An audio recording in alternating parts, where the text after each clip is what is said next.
So bago ang lahat, mag-umpisa tayo sa umpisa syempre. Si Cedric Beerfield ay isa sa pinakasikat na fill-up guard ngayon sa PBA na kasalukuyang naglalaro para sa Blackwater Bossing. Kilala siya bilang isang explosive scorer na may kakayahang umiscore mula sa malayo at gumawa ng sarili niyang tira. Bago pumunta ito sa Pilipinas, kahanga-hanga ang resume ni Beerfield sa ibang bansa. Naglaro siya sa USNCAA para sa Utah, nagpakita ng gilas sa NBA G League at naging import sa iba't ibang bansa gaya ng Taiwan at Africa. Noong 2024 PBA Draft, official siyang pumasok sa liga kung saan pinili siya ng Blackwater Bossing bilang number 2 overall pick. Agad na gumawa ng ingay si Beerfield sa liga dahil sa kanyang matinding scoring ability. Sa kanyang mga unang laro, agad siyang naging paborito para sa Rookie of the Year nang mag-average ng mahigit 60 na puntos kada laro ito. Naitala niya ang kanyang career high na 32 points sa isang panalo laban sa Phoenix Fuel Masters noong 2024 Governors Cup. Dahil sa kanyang magandang laro, napasama siya sa PBA All-Rookie Team noong 2025. Sa mga crucial na laro, madalas siyang sandalan ng Blackwater dahil sa kanyang pambihirang pasabog na puntos, lalo na pagdating sa fourth quarter. So sa kasalukuyan, nasa gitna ng malaking usap-usapan ng karir ni Beerfield dahil sa paupos na ang kanyang kontrata sa Blackwater Bossing ngayong buwan ng Hulyo 2026. Ayon sa mga ulat, dismayado ang kampo ni Cedric Beerfield sa sunod-sunod na pagkatalo ng Blackwater. Nakapasok lang sila sa playoffs ng isang beses sa 4 na conference na nilaroan niya. Sa balita'y nais niyang maglaro sa isang koponan na may kakayahang magkampiyon. Dahil magiging restricted free agent na siya, maugong ang mga balitang humihingi ito ng mataas na extension o kaya ay tuluyan ng magpapalipat ng koponan.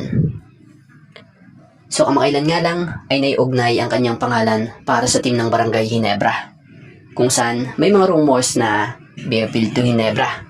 Pero ang rumors na yan ay binasag na nga ng agent nitong si Cedric Beerfield.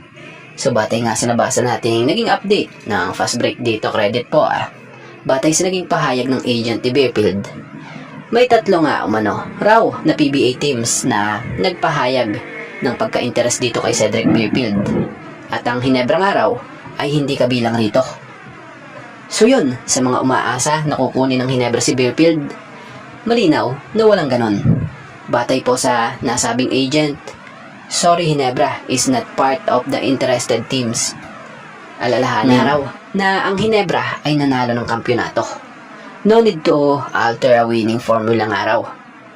So hindi nga raw po kailangan ng Ginebra ang backcourt at mas kailangan nga raw ng Ginebra ay ang frontcourt.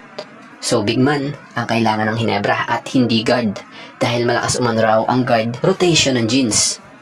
Bukod pa doon, hindi nga umano raw magmamatch ang playing style ni Beerfield sa offensive system na pinapatakbo ni Coach Tim sa Ginebra.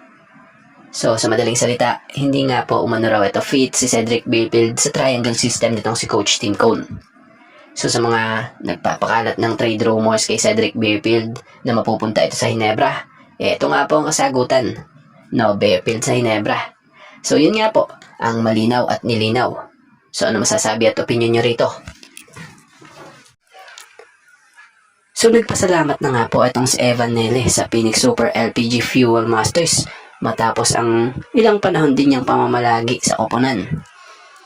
So balitay na trade na umano sa NLEX itong si Evan Nele mula sa Phoenix Fuel Masters kapalit ang big man na si Sydney Onwubere. Batay sa report, ang opisyal na one-on-one trade ay naaprobahan na ng PBA Commissioner's Office at ito nga ay ang unang naging hakbang ng bagong NLEX Road Warriors head coach na si Coach Jimmy Alapag. So speaking of Coach Jimmy Alapag, so bago muli sa update kay Evan Nele, medyo bitinin natin ng konti. Dahil about muna tayo dito kay Coach Jimmy Alapag para sa mga hindi nakakaalam pa at para na rin sa ikalilinaw. Noong mga nakaraang araw, nga lang po opisyal na nga pong pumirma si Coach Jimmy Alapag bilang bagong head coach ng NLEX Road Warriors. Pumirma si Coach Jimmy sa isang opisyal na seremonya sa Meralco Building sa Ortigas sa panguna ni PLDT Chairman at CEO Manny V. Pangilinan. Si Coach Jimmy Alapag po ang papalit kay dating head coach Jongwei Chico. At ito nga ang magiging kauna-unahang coaching job ni Coach Jim Elapag dito sa PBA. So pamumunuan niya nga po ang koponan simula sa nalalapit na 2026 PBA Governors Cup dito sa Season 50. Matatanda ang si Coach Jim Elapag ay nagmula sa isang stint bilang assistant coach sa NBA at may hawak na 6 na kampyonato bilang manlalaro naman noon dito sa liga. So, ngayon, update naman tayo rito kay Evan Nele at dito rin kay Coach Jim Elapag. Alam nyo bang hindi ito ang unang beses na magkakasama si Coach Jimmy Alapag at itong player na si Evan Nele? Dahil kung matatanong nyo nagkasama na nga po sila dati pa, bago pa man nga po ang kanilang opisyal na pagsasama bilang coach at player sa liga.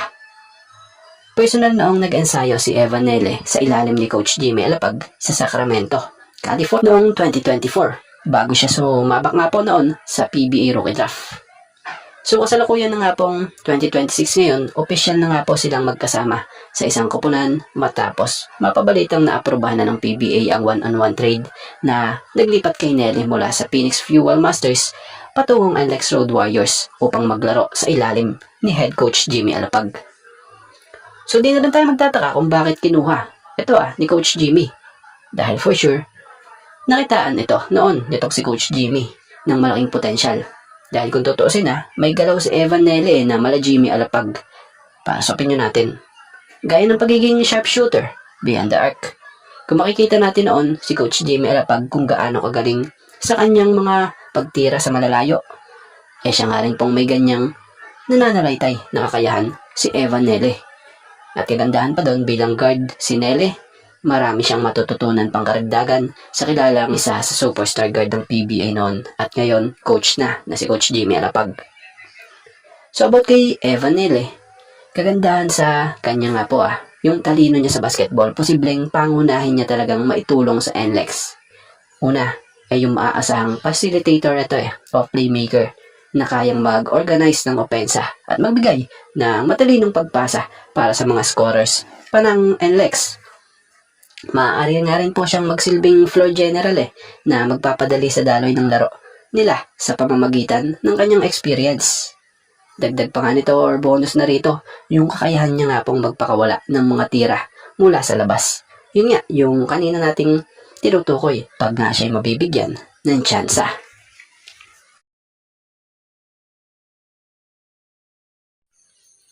So alam naman natin itong susunod or kasunod na laban ng Gilas Pilipinas sa third window ay mabigat na laban para sa Gilas kontra nga dito sa Boomers. At lalo pa ngayon, mas bumigat ito dahil sa maglalaro ang Gilas ng Pilayan lineup.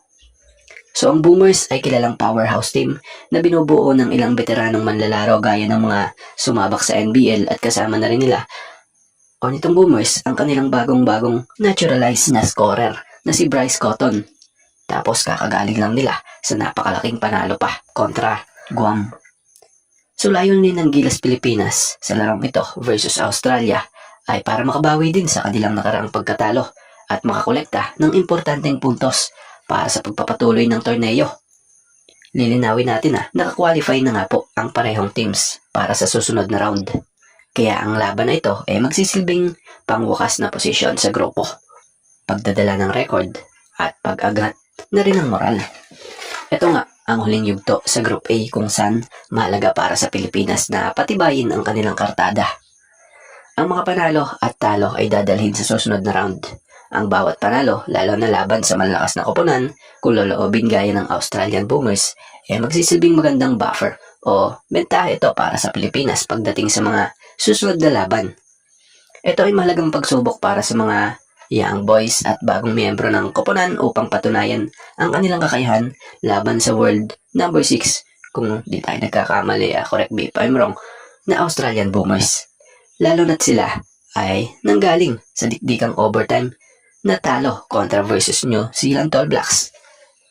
So lilinawin lang din po natin biglaan at nakakagulat man ang lumabas na balita at inaamin din naman natin na hindi natin inaasahan ito. Hindi na nga po umano makakalaro itong si Justin Brownlee sa laban ng Gilas Pilipinas kontra sa Australian Boomers. Ayon nga sa nilabas na pahayag ng SBP o Samahang Basketball ng Pilipinas, credit po and thank you.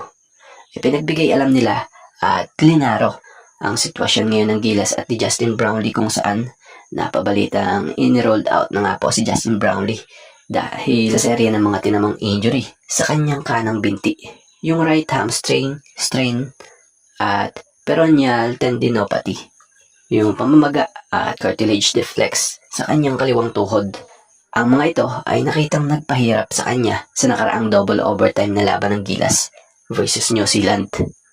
So yan, para dun sa mga bashers dyan, ang injury ay hindi inaasahan kung kailan ito tatama. Kaya bago kayo mambash, siguraduhin nyo muna na may napatunayan or higit pa sa ginawa ni JB sa Pilipinas ang nagawa nyo. Medalya at karangalan na ibinigay ni JB noon.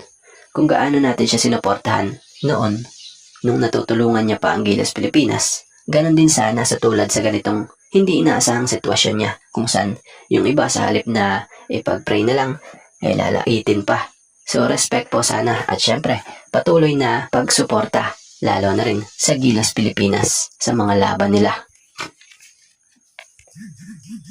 At bago nga ang lahat, baka naman po pwedeng makahingi ng isang subscription para sa ating channel or pakifollow na rin po kung nagustuhan nyo ang ating mga basketball update. At kung ito na may makakabigat para sa inyo, kahit isang like and share na lamang po. Maraming salamat po.